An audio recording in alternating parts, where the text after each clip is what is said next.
Hello मेरे प्यारे बच्चों, तो कैसे हैं आप लोग। उम्मीद करते हैं कि बढ़िया होंगे, स्वस्थ होंगे, मस्त होंगे और पढ़ाई लिखाई कर रहे होंगे। तो बच्चों, जैसा कि आप लोगों को पता है कि नए साल की शुरुआत हो गई है और इस नए साल की शुरुआत हम एक नए बैच से करना चाहते हैं।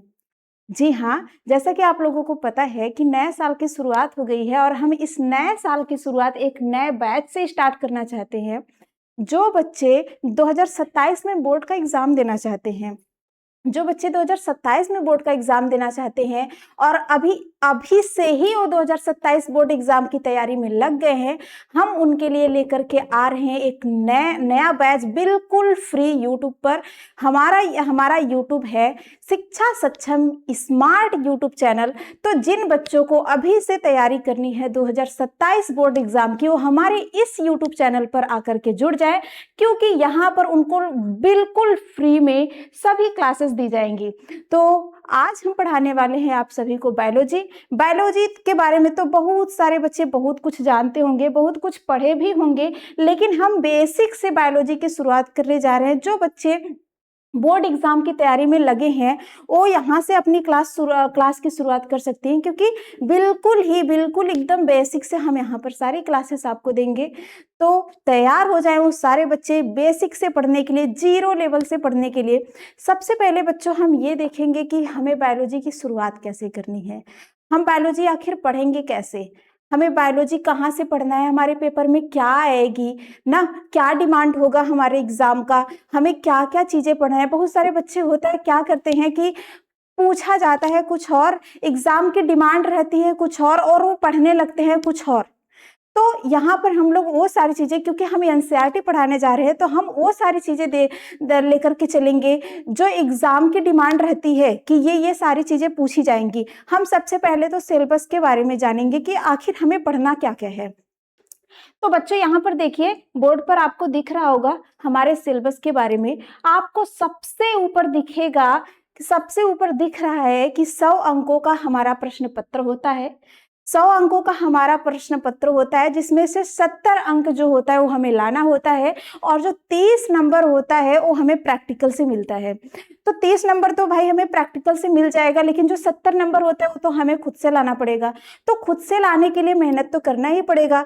तो यहाँ पर हम लोग देखते हैं कि अच्छा हमें बायोलॉजी पढ़ना है, अच्छा ठीक है हमें बायोलॉजी पढ़ना है, लेकिन बायोलॉजी हमें शुरुआत कहाँ से करनी है। क्या हमें डायरेक्ट चैप्टर से ही शुरुआत कर देना है कि अच्छा चैप्टर फर्स्ट का नाम है पुष्पी पादपों में लैंगिक जनन, तो क्या हम पुष्पी पादपों में लैंगिक जनन से ही शुरुआत कर दे चैप्टर की? नहीं, बिल्कुल नहीं।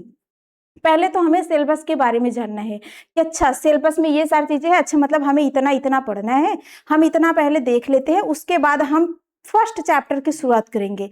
तो देखिए, अभी तो यहाँ पर आप लोग देख रहे होंगे कि पूरा जो आपका बायोलॉजी का बुक है, पूरा जो बायोलॉजी का आपका बुक है वो 5 इकाइयों में बटा हुआ है। मतलब जो जितने भी सारे चैप्टर हो 5 इकाई के अंतर्गत ही आएंगे। आपको ये नहीं समझना है बिल्कुल भी कि 5 ही चैप्टर आपको पढ़ना है, नहीं, 5 चैप्टर आपको नहीं पढ़ना है। 5 इकाइयों के अंतर्गत आपके कई सारे चैप्टर हैं, मतलब पूरे बुक को 5 इकाइयों में बांटा गया है, उसके अंतर्गत कई सारे चैप्टर को रखा गया है। तो यहाँ पर देखते हैं बच्चों, जो इकाई 5 है, देखिए पहला इकाई है जनन, और दूसरा है आनुवंशिकी और विकास, तीसरा है जीव विज्ञान और मानव कल्याण, और चौथा है जैव प्रौद्योगिकी एवं उसके अनुप्रयोग, और पांचवा है पारिस्थितिकी एवं पर्यावरण ना।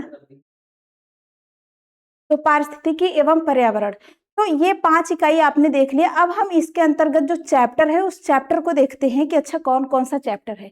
पहला देखिए यहाँ पर जनन, आपने देखा यहाँ की पहला जो इकाई है वो जनन है। अब इकाई जो है जनन, पहले इकाई में आप लोग देख रहे हैं कि 3 चैप्टर है। फर्स्ट इकाई के अंतर्गत 3 चैप्टर आते हैं, मतलब जो पहला इकाई है उसमें 3 चैप्टर को रखा गया है। पहला देखिए पुष्पी पादपों में लैंगिक जनन है, दूसरा मानव जनन है, तीसरा जनन स्वस्थ है। क्या आपको लग रहा है कि हम केवल इतना ही बता करके छोड़ देंगे? नहीं, आपको यहाँ पर पुष्पी पादपों में लैंगिक जनन है तो हम ये भी बताएंगे कि पुष्पी पादपों में आखिर लैंगिक जनन होता क्या है। और फिर दूसरा आपका है कि मानव जनन, और तीसरा आपका है जनन स्वास्थ्य। पुष्पी, देखिए प्यारे बच्चों, पुष्पी पादपों में जो लैंगिक जनन है, इसको पढ़ने से पहले सबसे पहले हम लोग ये जानेंगे कि जनन होता क्या है ना। जनन होता क्या है, जनन कितने प्रकार का होता है, जनन किसे कहते हैं, पहले ये जानेंगे, तभी तो हम लोग पुष्पी पादपों में लैंगिक जनन को पढ़ेंगे। ठीक है, देखिए यहाँ पर पुष्पी पादपों में लैंगिक जनन, तो इसमें हम लोग जनन के बारे में, अभी हम सारे चैप्टर के बारे में डिटेल से अभी हम बातें नहीं कर रहे हैं, अभी केवल हम इतना बता रहे हैं कि चैप्टर के अंतर्गत हमें क्या पढ़ना है। डिटेल में बातें तब हम करेंगे जब चैप्टर की शुरुआत करेंगे। ओके, तो यहाँ पर देखिए पुष्पी पादपों में लैंगिक जनन, इसमें हमें पुष्प के बारे में पढ़ना है कि पुष्प में कौन कौन से जनन होते हैं, लैंगिक जनन क्या होता है, अलैंगिक जनन क्या होता है, और किस पुष्प में लैंगिक जनन होता है, किस पुष्प में अलैंगिक जनन होता है, ये सारी चीज़ों के बारे में यहाँ पर हम चर्चा करेंगे। और दूसरा चैप्टर आपका है मानव जनन। पहले तो हम लोग पुष्प के बारे में पढ़ेंगे कि पुष्प में आखिर कौन कौन सा जनन होता है। पुष्प में तो लैंगिक और अलैंगिक जनन दोनों के बारे में हमें पढ़ने को मिलेगा, लेकिन हम मानव के बारे में पढ़ेंगे कि मानव में आखिर कौन सा जनन होता है। भाई, मानव किस प्रकार का जनन करता है, लैंगिक या फिर अलैंगिक। तो इस चैप्टर में हम लोग, इस चैप्टर की जब शुरुआत करेंगे तब जानेंगे कि आखिर मानव किस प्रकार का जनन करता है। और तीसरा चैप्टर आपका है जनन स्वास्थ्य। तो प्यारे बच्चों, जब इन दोनों चैप्टर को हम लोग पढ़ेंगे तो फिर हम लोग तीसरे चैप्टर के बारे में पढ़ेंगे कि जनन से होने वाली ना बहुत सारी बीमारियां रहती हैं। जनन हम लोग करते हैं तो उससे बहुत सारी बीमारियां हो सकती हैं, तो उस बीमारियों से निपटने के लिए हमें किस किस चीज़ों की, कौन सी दवा की जरूरत होती है, क्या करना चाहिए हमें कि वो बीमारी हमें ना हो। तो इस चैप्टर में हम लोग पढ़ेंगे कि अच्छा, जनन से कैसे स्वस्थ रखा जाएगा, कैसे हम लोग उन बीमारियों से बच सकते हैं। ठीक है, मुझे लगता है कि आप सबको इतना समझ में आ गया होगा। तो हम आगे की तरफ बढ़ते हैं। यहाँ पर आप लोग देखेंगे कि इकाई 2 पर हम आ गए हैं। इकाई 2 है आनुवंशिकी और विकास। आनुवंशिकी और विकास को भी 3 चैप्टर में बांटा गया है, मतलब इकाई दूसरे को भी 3 ही चैप्टर में बांटा गया है। तो यहाँ पर हम लोग देख रहे हैं, इसमें जो पहला चैप्टर है वंशागति और विविधता, इसमें हम लोग देखने वाले हैं कि अच्छा, वंशागति और विविधता क्या होती है। जैसे कि आप सबको पता होगा कि जैसे ही हमारे मम्मी पापा होते वैसे लक्षण कुछ ना कुछ हमारे अंदर भी आ जाते हैं। तभी तो बहुत सारे गांव के लोग बोलते हैं कि बिल्कुल अपने पापा पे गई है, बिल्कुल अपने मम्मा पे गया है, ऐसी बहुत सारी चीजें बोलते हैं कि इसका मतलब हमारे अंदर कुछ ना कुछ लक्षण जो होते हैं वो मम्मी पापा के आ जाते हैं। तो ये सारी चीजें देखेंगे। और विविधता क्या होती है बच्चों, ये देखिए, बहुत सारे आपके मित्र होंगे, दोस्त होंगे, लड़की में भी बहुत सारी उनकी सहेलियां होंगी। तो ये देखते होंगे कि उनके कल्चर अलग हैं, उनका बोलचाल अलग है, उनका बहुत सारा पहनावा, ये सारी चीजें अलग हैं। उनके अंदर बहुत सारी ऐसी क्वालिटीज पाई जाती हैं जो उनके फ्रेंड के अंदर नहीं पाई जाती। तो ये सारी चीजें इसमें हम पढ़ने वाले हैं। साथ ही साथ उनका चेहरा अलग होता है, उनका बिहेवियर अलग होता है, बहुत सारी चीज़ें जो होती हैं वो सेम नहीं होती हैं। इसी को हम लोग विविधता में और मानव विकास में पढ़ेंगे। और यहाँ पर देखिए, जो दूसरा चैप्टर है वंशागति और आणविक आधार, इसमें हम लोग डीएनए और आरएनए के बारे में पढ़ेंगे कि डीएनए क्या होता है, आरएनए क्या होता है, और इनका हमारे शरीर में क्या काम होता है, ये सारी चीज़ें इसमें हम पढ़ेंगे। और तीसरा है बच्चों विकास। विकास में हम लोग पढ़ेंगे कि अच्छा, जीवों का विकास कैसे होता है, जीव कैसे विकास करते हैं। तो ये सारी चीजें हम इस चैप्टर के अंतर्गत पढ़ने वाले हैं। आगे अब हम लोग देखते हैं कि इकाई 3, इकाई 3 में क्या पढ़ना है हमें। देखिए, इकाई 3 जीव विज्ञान और मानव कल्याण। इकाई 3 में हम लोग पढ़ने वाले हैं कि जीवों का कैसे कल्याण हो सकता है, मानव का कैसे कल्याण हो सकता है, मानव कैसे किस रोग से बच सकता है, रोग के बारे में पढ़ेंगे, उस रोग के निजात के बारे में पढ़ेंगे, उस रोग के निजात के बारे में। देखिए, यहाँ चैप्टर है मानव कल्याण में सूक्ष्म जीव। पहले तो हम ये पढ़ेंगे कि अच्छा, कौन कौन से जीव होते हैं, बैक्टीरिया होते हैं जो हमारे शरीर में हानिकारक काम करते हैं, जो हमारे शरीर को नुकसान पहुँचाते हैं। फिर उसके बाद हम लोग पढ़ेंगे मानव कल्याण नाड़ में सूक्ष्म जीव, मतलब फिर और कौन कौन से ऐसे सूक्ष्म जीव होते हैं, कौन कौन से ऐसे बैक्टीरिया होते हैं जो मानव के रोग में कल्याण का भी काम करते हैं। तो ये सारी चीजें हम लोग इस चैप्टर के अंतर्गत पढ़ने वाले हैं। और अब हम लोग आगे देखेंगे कि जैव प्रौद्योगिकी और उसके अनुप्रयोग। जैव प्रौद्योगिकी, अब देखिए सारी चीजों के बारे में तो हमने पढ़ लिया। अब तो ये नहीं समझ में आ रहा है भाई जैव प्रौद्योगिकी क्या होता है।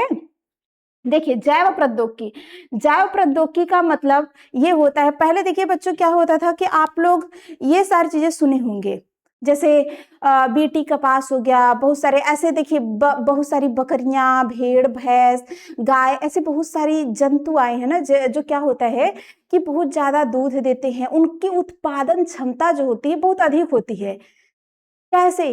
क्योंकि उनके जीन में परिवर्तन किया जाता है। अच्छा, पहले आप लोग देखते होंगे कि पहले हमारे खेतों में उत्पादन बहुत कम होता था, लेकिन अब उत्पादन बहुत ज्यादा होने लगा है। हम लोग हाइब्रिड चीजों का यूज करते हैं, कहते हैं अच्छा ये हाइब्रिड बीज है, इसका मतलब उत्पादन इससे बहुत ज्यादा होगा। तो कैसे हो रहा है? क्योंकि हम उनके जीन में परिवर्तन कर दे रहे हैं। उनके जीन में जब परिवर्तन कर दिया जाएगा तो उससे उत्पादन बहुत ज्यादा होने लगता है। ये सारी चीजें हम इस चैप्टर के अंतर्गत पढ़ेंगे कि अच्छा कौन कौन सा बीटी कपास क्या होता है, और कौन सी बकरी है भाई कि इतना ज्यादा ऊन का उत्पादन होता है, उससे कौन सी भैंस है जिससे बहुत ज्यादा दूध का उत्पादन होता है।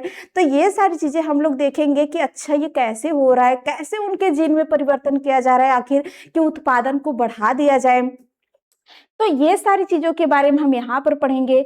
और देखिए फिर हम लोग पारितंत्र पढ़ने वाले हैं कि अच्छा पारितंत्र क्या होता है, पारितंत्र का मतलब क्या होता है, पारितंत्र किसे कहते हैं, जो बहुत सारे जीवों का समूह होता है उससे कैसे पारितंत्र बन जाता है। तो ये सारी चीजों के बारे में हम इस चैप्टर में जानेंगे। अब हम आ जाते हैं यहाँ पर जैव विविधता एवं संरक्षण ना। दोस्तों प्यारे बच्चों, हम लोग लास्ट टॉपिक के अंदर, लास्ट चैप्टर के अंतर्गत ये पढ़ेंगे कि अच्छा जीवों के अंदर क्या क्या विविधता पाई जाती है, जीवों के अंदर क्या क्या बदलाव पाए जाते हैं, कोई जीव किसी जीव से अलग कैसे दिखता है, ये सारी चीजों के बारे में पढ़ेंगे। तो आज हम इस चैप्टर की शुरुआत नहीं कर रहे हैं, आज केवल हम आप लोगों को सिलेबस के बारे में बताने आए थे, क्योंकि हम अपने इस चैप्टर की शुरुआत जो बायोलॉजी के अंतर्गत पहला चैप्टर है उसकी शुरुआत हम अपने नेक्स्ट क्लास से देंगे। आज बस हमको हम आपको सिलेबस के बारे में बताने आए थे कि आखिर हमें बायोलॉजी पढ़ना है तो शुरू कहाँ से करना है और हमें कितना पढ़ना है, क्योंकि बहुत सारे बच्चों को सिलेबस के बारे में भी अभी नहीं पता है कि अच्छा हमें क्या क्या पढ़ना है, कहाँ से शुरू करें, कहाँ खत्म करें। तो ये सारी चीजें उनको नहीं पता होती, इसीलिए आज हम बताने आए हैं उनको। तो आज तो इतना बता दिए, कल से हम आपकी शुरुआत करेंगे, चैप्टर की शुरुआत पुष्पी पादपों में लैंगिक जनन, तो वहां से चैप्टर की शुरुआत करेंगे, तो वहां से हम लोग आगे की पढ़ाई करेंगे। यहाँ आप लोग इतना तो सिलेबस के बारे में समझ गए होंगे। तो थैंक यू। अच्छा, एक बात और कहना था आप सभी को कि जाते जाते एक बात और कह दे कि अगर आप किसी भी विद्यार्थी के मन में, किसी भी बच्चे के मन में कोई भी डाउट होता है कि मैम मुझे ये नहीं समझ में आया, मैम मुझे कैसे पढ़ना है, तो आप कमेंट बॉक्स में कमेंट कर देंगे, हम सभी के कमेंट का रिप्लाई देंगे, क्लास में आके उन सभी के क्वेरीज जो होंगे उसको सॉल्व करने का प्रयास करेंगे। तो कोई भी झिझक नहीं है, कोई भी संकोच नहीं करना है, आप सभी को कमेंट कर देना है कि कोई भी दिक्कत हो तो हम उसको सॉल्व करने का प्रयास जरूर करेंगे। Thank you.